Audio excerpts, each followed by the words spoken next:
Good evening. It's a warm welcome to everyone joining us at this fine hour. We are back with nothing but talking Bola 360. And the two usual suspects are here. The World Cup frenzy continues. And let's see what we managed to unpack. But coming up, we are going to look at African teams' performances at this World Cup, even as they continue to take to the fray. And then we are going to look at, well, star players have been turning up, Messi doing Messi things last night, and obviously the World Cup dictator in the one and only. Now the general Kylian Mbappe turning up with the goods as well for the French team. And also, who's winning the World Cup 2026 so far? We're going to hear from the panel, obviously Mark, and we'll be joined by two gentlemen as the program, as the show rather progresses. We are expecting Wanga and Charlie to join us. But until then, we are also going to build up to tonight's games, beginning with Portugal, who take on Uzbekistan.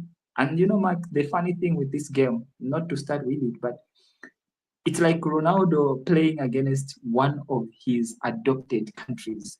And I mean adopted because he's such a huge idol and a huge personality in Uzbekistan. So I'd imagine some Uzbekistan's supporters will be celebrating if he happens to get on the score sheet. But that is reserved for later. And also, we are going to look at England versus Ghana as one of African representative also takes to the fray. Muba Junior, thank you so much for joining us. How are you doing? Um, I'm okay. How are you, brother? Absolutely fine. Chalwe, also you are welcome. So I was just saying that we are going to start by looking at the African teams and their performances so far at the Nations Cup, and then we are going to look at the star players as we saw Messi doing Messi things, and obviously the general Mbappe coming up with the goods for France. But we are also going to pick your mind, gentlemen, on who's winning the World Cup so far, and lastly, build up to the Portuguese game as well as the England Ghana game. So, who do I start with? Mark, obviously, let's allow the other gentlemen to settle. The African teams, Well, Senegal, largely underwhelming. They were my favorites African team to go beyond the group stage, but things look rather dire for them. What's going on wrong there? I'm disappointed you didn't mention Zambia's own, all the way from southern province, Some, Erling Haaland. ah, no, that we'll leave that for Muba, for Muba for Mbanga. Let it be for Muba that one. Is the Zambian football guru here? Well, for starters, the Senegalese performance yesterday was not so good, especially defensively. The captain, legend, leader, came out and publicly apologized and took fault the mistakes that he had made during the game. Of course, he even got subbed off. Mm, Several mishaps at the back, which at this level of the game you always get punished, especially with Haaland and Solo and that kind of quality in mm, front. You always get punished with mistakes like that, and they paid the price. So they not so paid the much price. of Mm. a champion of Africa performance from them. Disappointing, and now they need prayers. They need prayers, and they win against Iraq. Prayers to get a win against Iraq.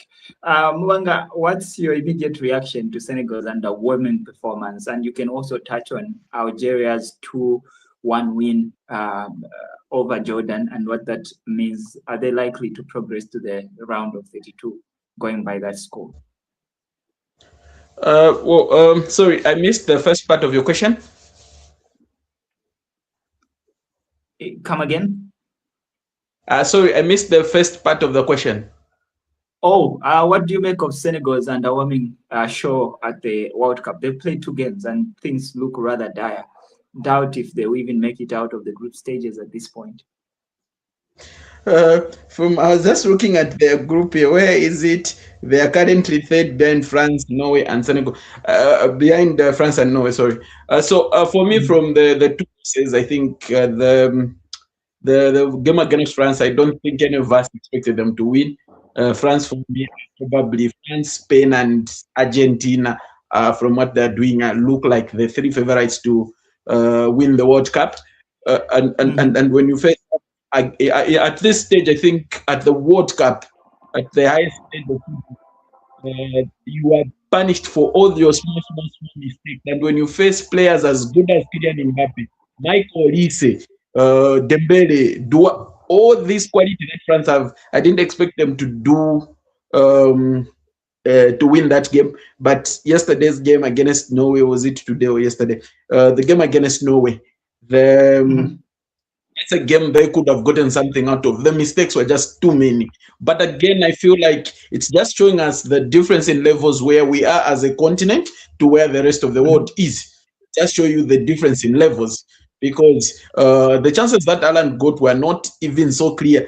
As long as you see, he sniffs a goal, he's going to score. Also, he missed that one where he got the ball from the goalkeeper Mendy. But it just tells you how many mistakes Koulibaly make.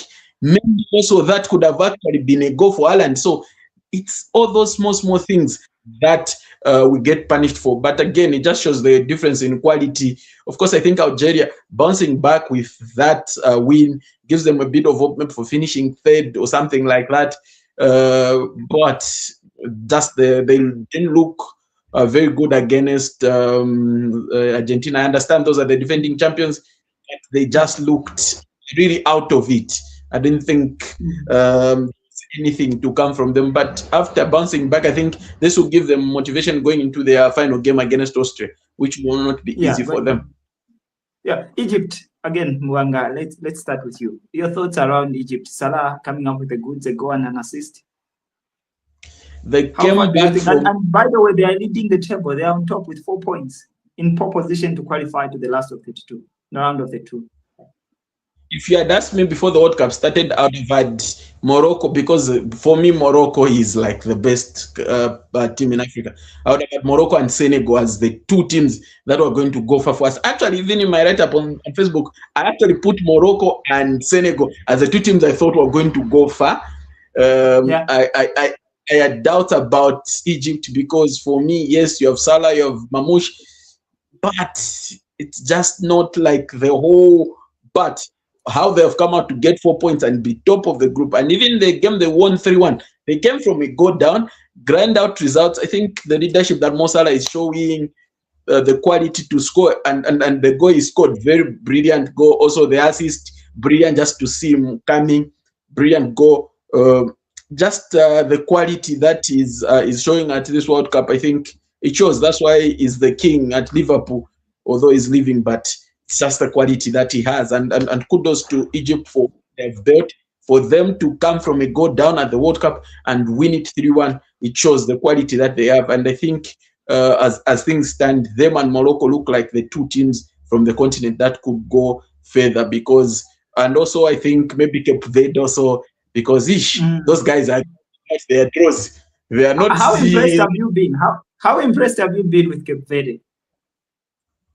It's a team that goes into the World Cup, and I'm thinking, oh, it's okay even if they're knocked out in the group stage. I don't expect much from them.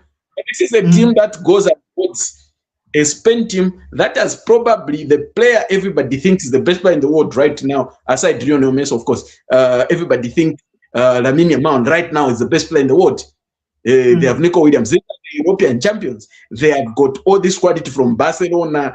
Now Madrid have won in there. But all around the world, like from the best clubs, and they go in there and not just get a draw like one of those, but they fight. They go punch for punch with Spain and get a result from there. Also, yes, their goalkeeper got a big them this point also put in a big shift, but just the way they played, they showed they were there to compete. I think for me, because I expected Morocco to do well, I think Cape Verde probably is the team that has impressed me the most because I didn't expect anything from them. to be honest. Yeah. I totally agree with you, Mark. I've been singing to people to say I think if you look at Cape Verde, you see a team that is well drilled. You can see that there is a manager who is managing these players. There is a coach coaching this team because their style of play, they seem to have a system and they are implementing it so well. Same for two mistakes against Uruguay, but I mean they made amends and they came back, and now they just need a win in their last game and they'll be through to the next round. Well, if for us who are Africans, we are not strangers to the upsets that Cape Verde can make. We are aware of what they've done in the previous AFCONs. They've gone toe to toe with some of the giants on the continent, and Yeah. they've taken that now to a grander stage in the World Cup. Even in their qualifiers, they blew off opponents left, right, and center. So it is no accident that this thing is happening the way that it is. Success is never an accident. You can have one fluke, but you can see the consistency in the performances that they have put in defensively, offensively. They move as a team. They are well drilled. Tactically, they understand what is demanded from each player. Moa touched on the goalkeeper Vozinha, who was excellent in the first game. Of course, he conceded 2 against Uruguay, but then again, they were more open against Uruguay and they were chasing the game, so you can understand why they conceded those goals. But they made amends as it were in the last minutes of the game. So Cape Verde, an unsurprising surprise for us who are Africans to the rest of the world. Yeah. They can be amazed at the football that they are playing.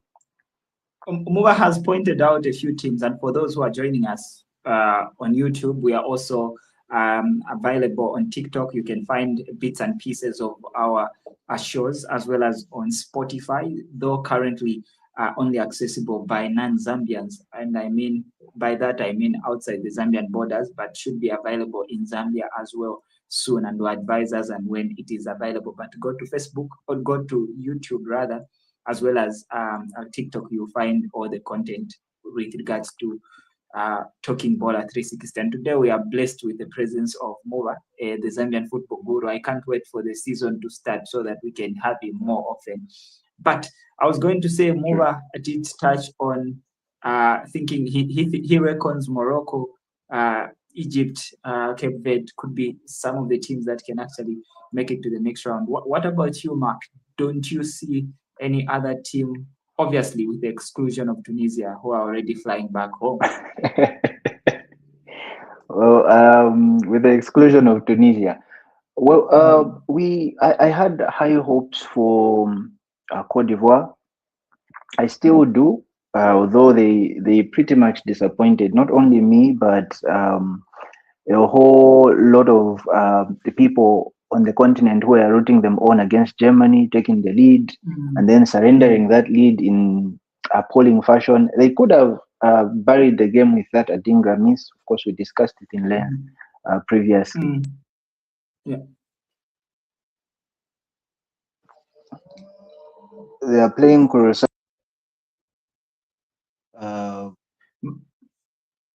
Mark, you seem to be cutting. Just make sure that your line is okay. Sorry, I think I had a bit of an issue with my network. We can hear you now. Go ahead, please. I should be good. I was talking about the Ivory Coast Curacao game, which will be crucial. Yeah. Curacao also have hope to qualify now because they got a point from the Ecuador game, so it won't be a walkover. As we know, there's no small team at this World Cup, but they have the quality to get into the round of 32. Sorry. Apart from them, Senegal, of course, we mentioned it's not looking good. Please. And they have the quality. They have the quality to. Please, let's move on from Senegal. Go far. They've disappointed us enough. But then, looking at Algeria, Egypt, and Morocco, I think the weakest of those is Algeria. they did win against Jordan, but then again, it's Jordan. Of course, there's no small team, but Jordan is Jordan. So we haven't seen the quality from this Algerian squad that can convince us that they can go far. Between Egypt and Morocco, of course, Morocco will always be more fancied. Morocco and Egypt. Morocco, Egypt, and Ivory Coast. Ivory Coast. That's a good one. Well, let's move Ghana, on. I have no hope for Ghana. Oh, please reserve that at the end when we get to look as at long them. as Ayu is there, I have no hope. Moving on. Move on. You mentioned Lamine. You mentioned Lamine. You mentioned Messi, and I did touch on Mbappe at the very beginning of the show. What do you make of the star players turning up and lighting up the World Cup 2026? We've seen Haaland doing Haaland things. We've seen Mbappe doing Mbappe things. We've seen Messi obviously ripping up that record, which many believe that he's just but a caretaker.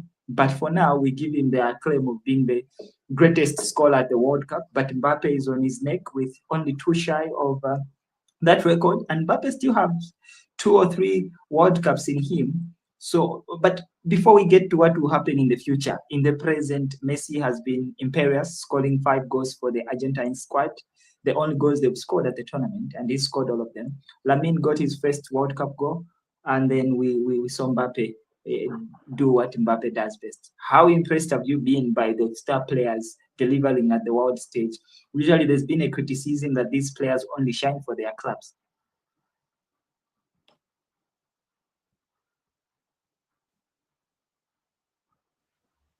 Yeah, so true. I think it's very good when you see these stars performing at the highest level, of course, the World Cup. Messi being Messi, I think for most people is arguably their greatest player of all time, and is showing that the quality, the hat trick against Algeria. You can say whatever you want about the opponents, but you continuously shows, and it's 38. Mind you, it's 38, and doing this every game is getting the goals. Makes the penalty and came back and scored the big goal, and added a second yesterday. And I was watching it next to Padana's midfielder Saluran Piri, who is a staunch Messi fan. So we had a bit of I know who your goat is. So let's not go there. You see, my God, I'm like, relax. Football is tomorrow at 19 when they actually go to play football. So it's good to see Messi. It's good to see Mbappe doing that. I don't get the criticism that Mbappe gets, even when he plays at club football. People keep saying, no, Mbappe is the problem. Mbappe is what? This guy scores your goals. What else do you want him to do? In a bad season, he scores his goals. I don't know what people expect from him. And it's just when it comes to the World Cup, I think, with all due respect to Ronaldo Nazario, Messi, and everybody else, when it comes to scoring, is the most efficient goal scorer in the history of the World Cup. Maybe aside Fontaine and these others that got a lot of goals in the 5 games. He's got 16 goals in the modern era anyway. He's got 16 goals in 16 games. And just 2 shy of yesterday. That's impressive. This guy won the World Cup at 18 years and he's still doing it. And like you said, he's got 2 more World Cups ahead of him, at least, after this one. So we still expect him to get many goals and blow that record through the roof so that Yamin and his fellow youngsters who are coming up have a lot of work to do. I'm seeing it that way. But getting his goal, brilliant. I think this is one of those kids that excites you to watch, and him getting a goal at the World Cup is brilliant. Ireland, unfortunately for him, as good as he is, he just can't carry his team because he's just one man. And of course, yes, there's Odegaard and whatnot, but they're just not good enough to go very far in the World Cup. They're going to be eliminated maybe by the round of 16 or even in the round of 32. They'll go past this stage, but 32, 16, quarterfinal, no. And Mbappe will still be there scoring. Messi will still be around because they've got very good teams around them. So it also be good to see my God get a goal or two today, so that we can Relax, settle relax, Bula, relax. this noise. Relax. Mark, your quick thoughts on the star players, but also in keeping up with what you guys want to talk about in the games that are coming up, which you cannot, seemingly both of you can't wait to talk about. Quickly, your thoughts surrounding the players, especially Haaland. I want you to shed light on Haaland. I mean, he's a guy who scores for fun, and he seems to be a victim of his own success. No one really blows the trumpet when he does what he does best. But if it were any other players, would be going really cool. But this guy just scores for fun, and he can't seem to stop. So when you speak to Haaland, also take us through to who you think so far looks like a real team to go all the way. Well, no one is really surprised that Haaland is scoring goals. He's been doing this for quite a while now. Proven goal scorer, pure number 9. And he scores the goals that you expect him to score. They look like simple goals, and maybe that is why people don't hype him up as much. He won't score the long range efforts and whatnot, but around the box, I think he's one of the best, if not the best, in the world right now. You put the ball in the box, he sniffs a chance, you're gone. And that is Haaland for you. And he proved it against Senegal, he proved it against Uzbekistan as well. Not Uzbekistan. Iraq. Was it Iraq? No? Rather. Iraq, yes. Against Iraq as well, he got his brace, I believe. So he has 4 goals in his 2 games at the World Cup, in his debut World Cup. Of course, we don't expect Norway to go as far, but they are dark horses. They can hurt any team. They have the quality up front with Nusa and Soloth supporting Haaland. But of course, quality decides games at this World Cup, especially off the bench. We had Messi, of course, doing Messi things. He didn't have like the greatest performance, but he did get on the score sheet. And then you have Mbappe as well, being a decider for France. We have not seen the best of this, and that is a scary thing, is that we have not seen the best of this French side yet, and they've been winning 3-1. When they click, I wonder what will happen.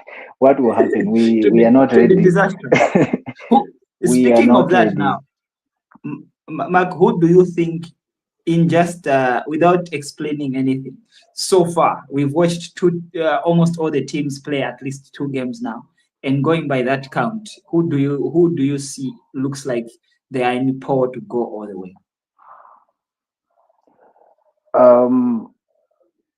I would say again France. Argentina looks in form, but of course, looking at the caliber of teams that they have played, and then of course France as well. They played the African champions, which maybe is a level higher than what Argentina faced. But then again, you can only beat the teams that are in front of you. From the performances side, France has been good. Also looking at Spain, they look like they are clicking on, especially with Lamine and Williams back in form, back in the squad. Might just prove to be a difference maker. Of course, we saw how they struggled against Cape Verde. They needed that directness, that individual quality to break down a stubborn low block, and Lamine gives them that in the squad. Other favorites that we have looked at is England as well. Harry Kane got on the score sheet. We had Jude Bellingham again being on the score sheet as well, which is only a confidence booster for them. Their star players getting on the score sheet. Jude also got an assist, I believe, in that game. All things looking rosy for the 3 Lions. Although defensively they looked shaky and they couldn't control the game in the midfield. We saw how they struggled against Kovacic and Modric.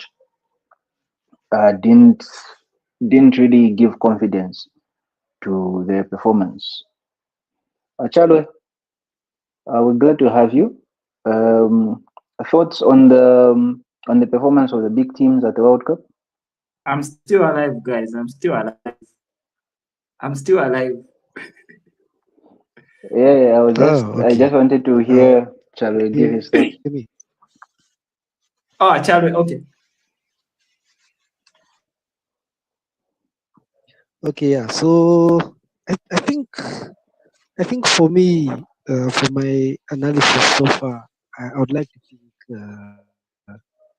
or rather, I'm backing Spain to go all the way. Looking at the way, I genuinely feel like they're a team that would be hard to break down in terms of scoring them. And I feel like moving forward, they have a lot of options. When you look at Lamine Yamal, they can always look at Oyazabal and Nico Williams from time to time. So I genuinely feel like they might go all the way. With regards to African teams, I think only Morocco is flying our African.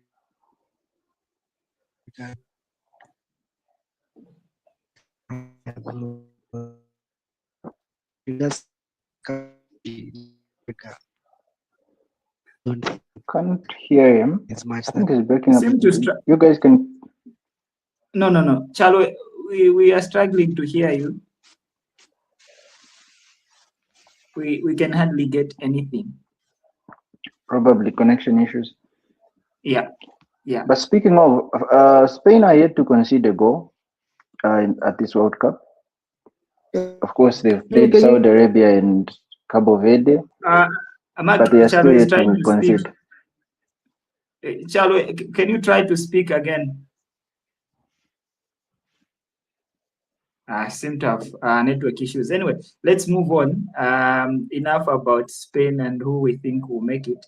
We have two big games, which we need to spend some sizable time to look at. Mark, help us with the Portuguese lineup as they take on Ronaldo's home away from home. Oh, okay.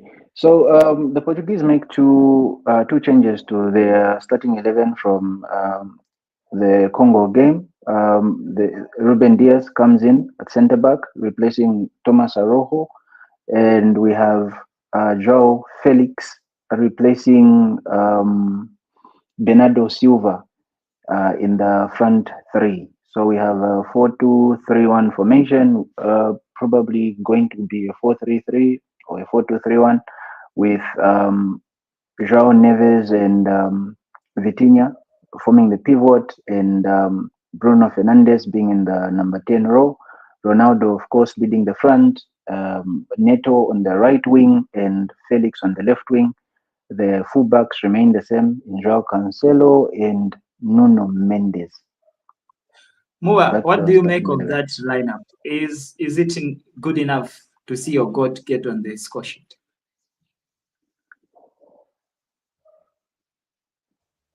Well, I think from the first game, I think the challenge there was the same thing. It was that Mendes had the poor game. I think he's one of their best outlets. He had a very poor game. He was substituted, I think, at half time. Vitinha and Bruno also were not creative on the day. They played too many back. I don't know what it was about that game. They all of a sudden became prime Spain and Barcelona when they got the ball back pass. Because if you watch the first 10 minutes, they had pinned DR Congo. They could have easily put that pressure on, put more crosses in the box. They've gotten on my own goal. They would have got Ronaldo is very good in the air. They would have gotten a goal or two. They would have gone maybe to 2 or 3-0, and they would have controlled the game. But every time they got the ball back pass, So for me, I feel the thing is just those two, especially the midfield, especially Bruno and Vitinha, who are like the most creative spark of the trio with João Neves. I think those two, if they come to the party, they create chances. Ronaldo, as old as people think he is, as finished as they think he is still one of the most lethal people when you give him the ball inside the 18-year deal. he will still get you goals. So they just need to create chances. I think that's a good lineup, and I'm confident today my goal to get his goals. And should we How get many goals is qualified? if he gets 3 going up, nobody's sleeping today.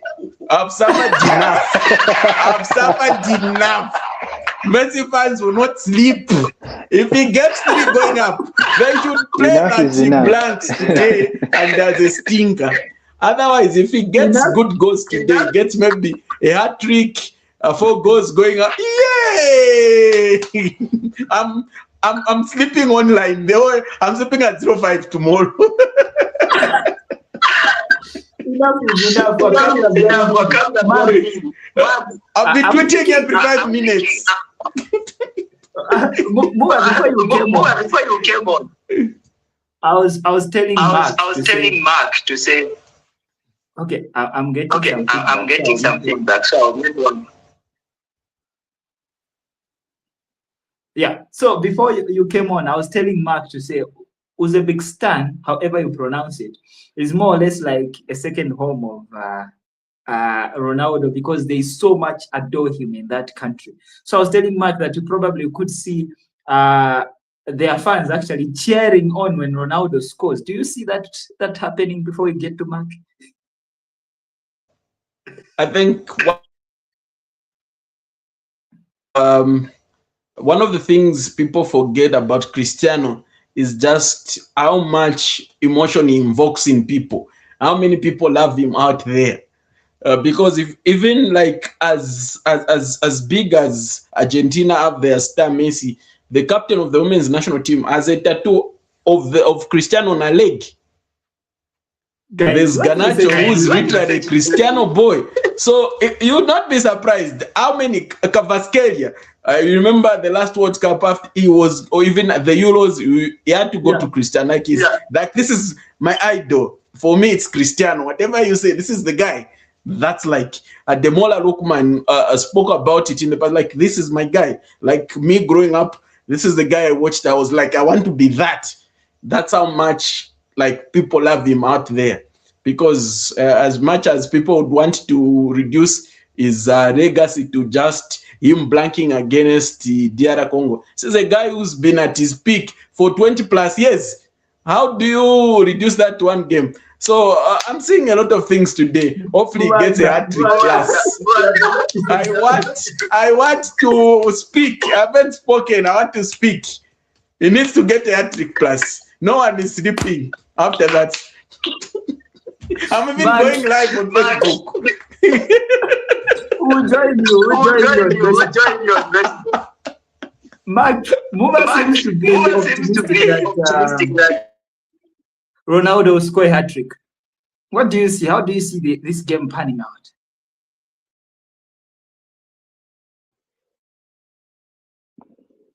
Well,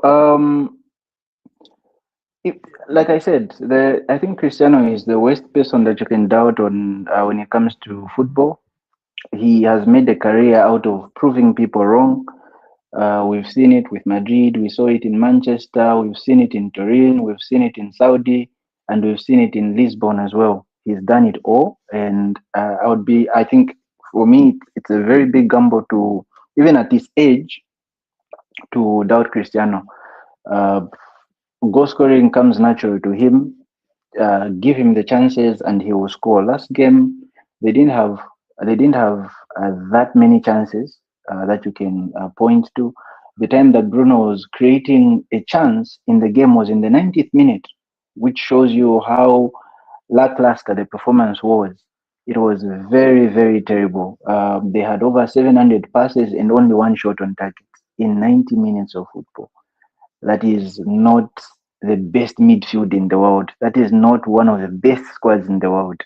You would even argue even Avram Grant's Zambia would have done better than that. But I digress. Looking at this game, with I'm sure the thinking behind benching Bernardo is that they lacked the pace in behind, because the teams that they will be facing, maybe apart from the bigger fish, They'll always park the bus. They'll always be in a low block or a mid block and try to frustrate Portugal. And Joao Felix is good in tight spaces. He's good with those 1-2s around the box, and it has proved very fruitful for Al Nassr in Saudi when he plays near or around Ronaldo. And we've seen how many assists he got in Saudi and all of that. I know the quality of football might not be the same, but football is football. It is a round ball, and there are 22 players kicking it. So if it works, it can work even for Portugal. Maybe Joao Felix is the one who unlocks the goat tonight. We will see. And also having maybe Neto on the How many right goals wing is the might. God scoring? Well, if he scores a hat trick, it will be amazing. Just How for the many football goals? narrative, Muba has said it is I'm calling a hat trick. you're calling a hat I'm trick. calling a hat trick. No, just for the sake of old times, I think it would be very good send off for him in his last World Cup to score one more hat trick. I think I'm a Madrid fan, so I remember There, even at Unza when we were watching at Unza, when he scores a second goal, we would all be expecting the hat trick, and that was just um, a great moment. So yeah, it will be wonderful to see a CR7 hat trick again. So hoping for a hat trick. would be lovely. Gentlemen, we have in time past would have said probably one of the most exciting fixture, England up against Ghana. But this Ghana squad, Mark, I would like to start with you. You mentioned that as long as Ayu is in the starting lineup, for reasons best known to Carlos Queiroz, he's even the captain of this squad. I do not understand, but that's not for me to say. I leave it to you, Mark. Ghana up against England, and we saw how England were against Croatia, which is a no-mean team to beat by 4-2. You can say whatever you want to say about England, but getting a 4-2 result against the ever so brilliant and impressive Croatia is such a huge feat. This Ghanaian squad struggled against Panama. Yes, there are no small teams at this World Cup, but good Lord, God, how they won that game, I still don't understand. Harold Kane seems to be on a mission this season. And that mission is to score as many goals as he can to get his hands on a major trophy. We saw that against Croatia. Of course, he missed a penalty, but he redeemed himself. Jude Bellingham announced himself again to the world, because he had a very bad season at Madrid in some people's eyes. He definitely proved that he has the quality to carry this England team onwards and forwards, especially for those who are crying for Morgan Rogers to be the number 10. I think that debate is foregone now. Well, was it even a debate? In the English media, it was. Because they tend to debate about everything, even what is obvious. Then looking at this Ghana squad, of course, they struggled against Panama. They struggled they didn't even qualify for the AFCON. They fired their coach. I think they should have also fired Ayu. There's nothing that he has to offer for the national team. There's nothing. No. And I think of the big West African sides, Ghana has had very huge expectations at the World Cups previous, but they have not rejuvenated their squad. If you look at Nigeria, at least they have tried to replenish their squad with talent. You look at Ivory Coast, you look at Senegal, especially young talent coming through. But with Ghana, it's a bit different. Of course, they got Semenyo in, and they got Williams, who was at the tail end of his career, and he hasn't been any good for the Ghanaian squad. If you've seen his performances for them, I don't think he has lit up the Black the Black Stars squad at any tournament. We've seen him at the AFCON qualifiers. He didn't do much. Even for people like Fatau, he was electric for Leicester in that season that they were pushing for promotion, but from then on he has fallen off. There is a lack of quality. This is not Ghana.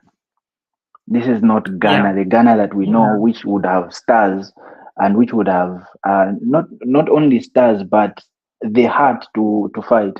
Maybe with Thomas Partey being in the squad, things might change. Of course, him coming into the squad with that cloud of allegations over his head, you might wonder if he will be at his best. With all eyes being on him, especially the criticism from the English media, even debating whether the English players should shake his hand. You might wonder if the midfield linchpin will be at his best, but we will see. We'll see. Mubanga, England versus Ghana. Well, I was checking the last time these two met, I think was in 2011. It ended in a 1-1 draw. I think by then, Lodandi Carlo was the England striker. You can just see how times have changed. He scored the goal while Samoa Jan scored on the other end. So the times have changed. The times have changed. Andy Carlo leading England. God gracious. I think Mark has mentioned important things. I think with the English team, I think the biggest challenge has been the media. They build players and destroy them at will. Because look, as good as Morgan Rogers is, Bellingham just has that something. It's a bit different. He has that superstar mentality, and very few people have it. For me, I've always felt like Jude Bellingham, in terms of talent, is okay. He's not like Lamine Yamal talented or whatever. But you go to Real Madrid in your first season, do what he did, and even the arrogance in the celebration. There's just something about him that those players that you just need, like they will find a way to deliver, because like he's backing himself, like the way Zlatan was, like he will overpromise, so he has to deliver. So with Jude, like he has that superstar mentality, just has to deliver. And the goal that he scored, you go all the way and go score such a beautiful goal. And then the other thing that people don't say about Jude is that he's more of a box-to-box player than Morgan. He will go and defend. You find him, like there will be a chance for the opponent. He will go and put in a tackle there and get the ball and go back all the way and go and create a chance in attack. That's how good Jude is. I think with the Ghana squad, like Mark has said, I think there's nothing much to expect from there. I feel like, okay, maybe Semenyo, but he's just one man. Top talent. He's had a very good season, moving from Bournemouth to Manchester City, both good campaigns. But Issa Fatau also is Fatau has also just gone down. He's gone down like the club he plays for, Leicester City. Just to dwindle, this just become hopeless. I think if this was maybe 2015, 16, would have said that you would do something, but yeah, I think it's done. It's done now. And the way Harry Kane is behaving, he feels like he needs a Ballon d'Or at this point. So it's just going there, doing all the things. So I don't think Ghana have got a chance. Obviously, football, you can't rule a team out before the 90 minutes is played, but they will have a long 90 minutes against England. Gentlemen, Portugal versus England versus Ghana. Portugal 7, Uzbekistan 0, England 4, Ghana 1. I'm Mark, putting a 7 because I want the king to score 5. Mark? For me, Portugal 2, Uzbekistan 0, and England 3, Ghana 0. England 3, Ghana 0. Gentlemen, I'm afraid we have to leave it here because Muba has to go and watch the GOAT, and the game is starting in just under 15 minutes. So let you go and attend to the GOAT issues, but don't take a lot of soup. Mubanga, see you on your Facebook Live. I'll be making sure that I tune in. Once the GOAT scores hat-trick plus, I'm going live. These people must know. I've suffered with the likes of Salolani, the Messi fans. I've suffered. I need to retaliate. He has to bail me out. He has got this. I've got 16 vibes. When Real Madrid was down to Wolfsburg 2-0, and then he had to score that hat-trick. And Peter Drew had to say, mountain to climb, they have reached the peak already. Cristiano Ronaldo all by himself. That's what I want today. That's what I need. I need him to lock in today. He needs to lock in. I hope he doesn't. Yes, he just doesn't. Yes. When the odds are starting against him. Yeah. Gentlemen, it's been a pleasure talking to you. Let's meet again and discuss more about answers that they got according to me.